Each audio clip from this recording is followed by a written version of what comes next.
Okay, today we're going to talk about another classic Christmas film, Gremlins. And this is where I am questioning your idea of a Christmas film. I think of Gremlins and I think, oh, do you remember little Gizmo? He was so cute, wasn't he? Or she? I mean, she had babies.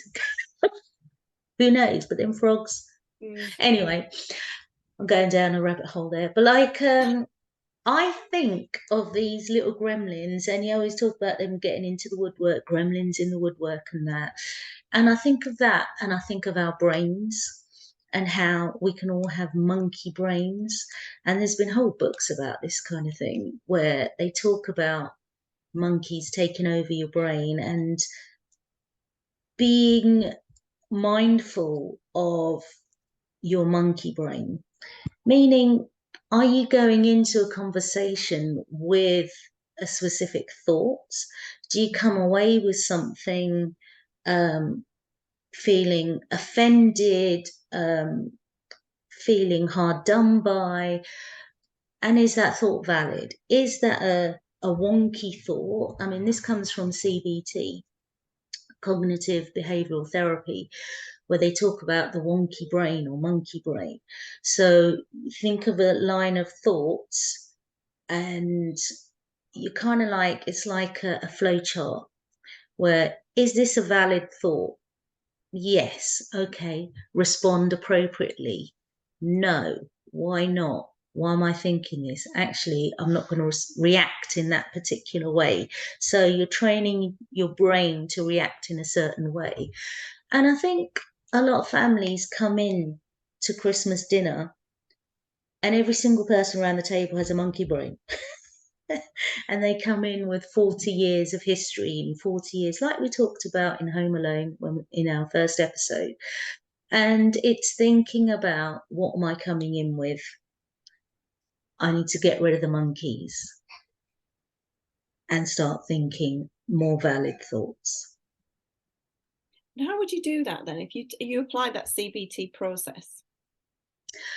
Well, it's kind of like having, I mean, I'm quite a visual person, so it is like having a flow chart in my head, which takes, it's not something that you can do overnight. You have to train yourself.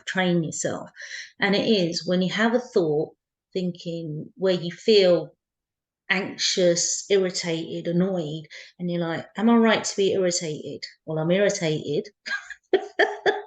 I am irritated. First of all, I need to accept that I am irritated.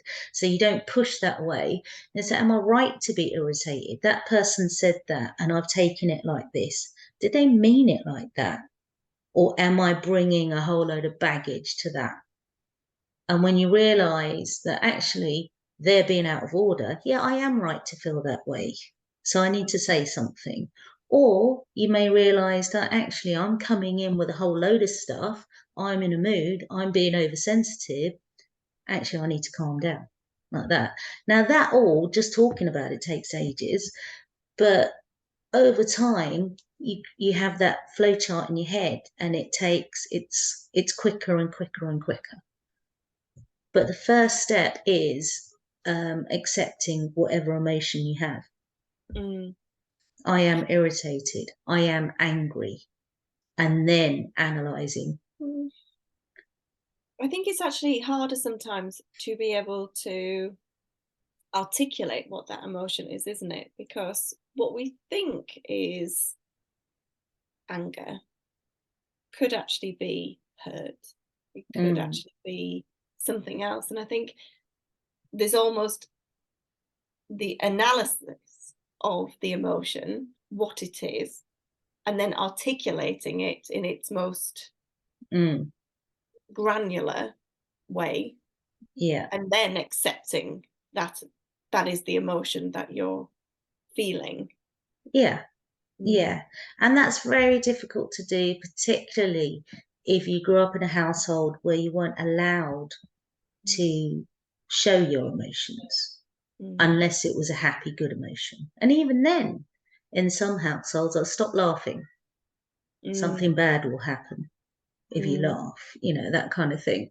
So again, it's training your brain to allow and be accepting of your own emotions. Okay, I'm annoyed now. Okay, I'm irritated. But it's also thinking about, where do you feel that? Mm, Because sometimes when you're stressed or whatever, I know I feel it straight away in my neck and my shoulders. And due to meditation, I'm much more aware of how my body responds to different emotions than I used to be 10 years ago. And with that, when I notice certain things now I realize, okay, I'm starting to get a feeling. And like you say, it takes a while to articulate it, because I grew up in a house where you didn't talk about emotions. So mm, there was happy, sad, and angry. There was like three emotions in our house. And like, whereas now, I'm very conscious of saying to my children, okay, it sounds like you're irritated. It sounds like you're upset. Tell me more about what's going on and why that is. I think it's really important, because I never had that. And it meant that for a very long time, I suppressed a lot of feelings, to the point yeah, that they come flying out in all kinds of ways.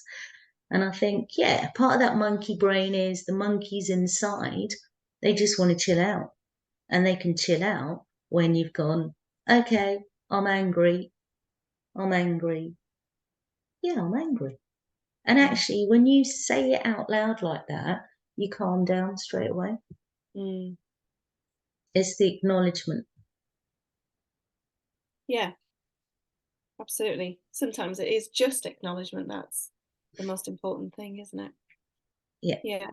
I think one of my biggest or best tools for that, in learning how to articulate the different emotions, is there's that emotion wheel where mm, it goes from one and then breaks it down into what kind of anger is it, and yeah, it really helps you start to think about, actually, what is this emotion, and is it that one, yeah, or is it actually something else around that emotion wheel. yeah, yeah. Well, thank you for telling me about your monkeys. I You're hope welcome. that by acknowledging them, they'll stay calm Yeah. over the Christmas holidays.